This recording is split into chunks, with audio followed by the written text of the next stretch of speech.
Hey people, so there is a show called Love on the Spectrum, which is on Netflix, and it's all about these autistic people who are setting out to date. So it is such a unique show, they say those on the spectrum, on the autistic spectrum, aren't exactly.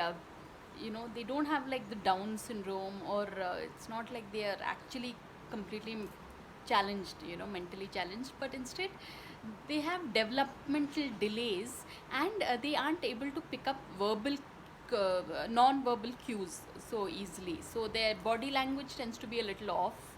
But really, people, it's a very nice show to watch. I mean, you realize that, I mean, what we take for granted, there are so many people who struggle with.